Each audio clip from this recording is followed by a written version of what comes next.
One organization called Citizens for Renewing America is teaching parents and teachers how to end this indoctrination by taking a stand at their school board meetings. We're going to bring in now the president of Citizens for Renewing America, Russ Vought, along with John Jakubowski, a parent who organized a conservative school board movement in Ohio. Gentlemen, welcome. Thank you both for being on.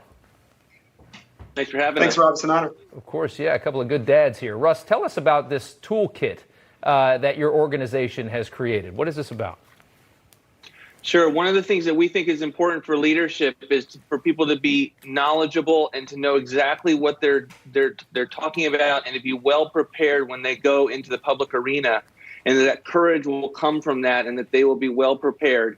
And so what we wanted to do was take critical race theory, which is state-sanctioned racism, the idea that we're going to move away from a colorblind society and move towards a racialized view that where you are judged on the basis of color instead of the content of a character. Yeah. We wanted to map it out and be able to articulate all the buzzwords because it doesn't have a neon light when you talk about what critical race is. Sure. And so we wanted to be able to make sure parents and organizers would know exactly what they were opposed to and be able to spot it and then to be able to plan accordingly to organize to provide accountability to the school board. It's brilliant, too, because, you know, people, they hear it.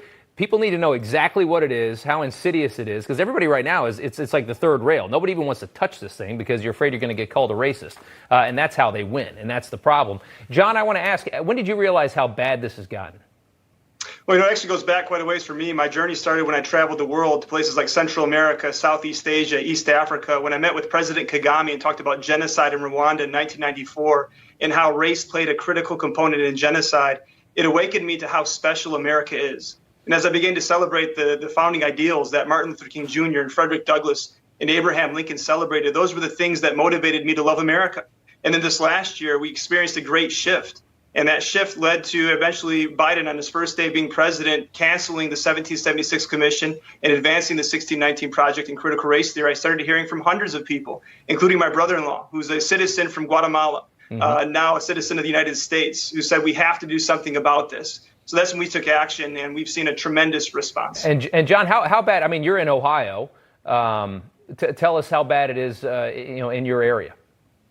Well, the first thing that I was awakened to that I had no idea about was on the Ohio Department of Education website is a link to the 1619 Project as a recommended resource. Of course. And one of the things that's so amazing about what Russ and his team have developed is it helps you understand how you have to understand the end game.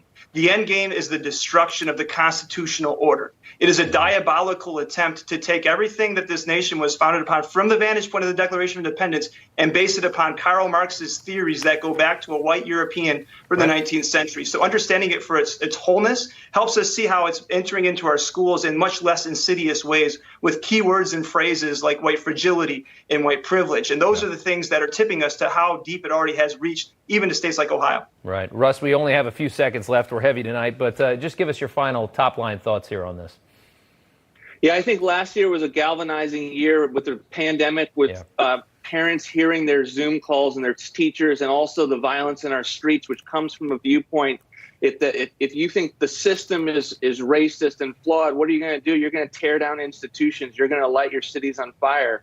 And so it's been a progression, but we've reached this point where parents and teachers are taking action. Yeah. And being able to arm them is going to lead to leadership across the country. You guys are fighting an incredibly important fight because, as you said, this has nothing to do with racial healing. This has to do with ripping it apart, and that's the point. And, gentlemen, we thank you so much for your time. Good to see you both. Thank you.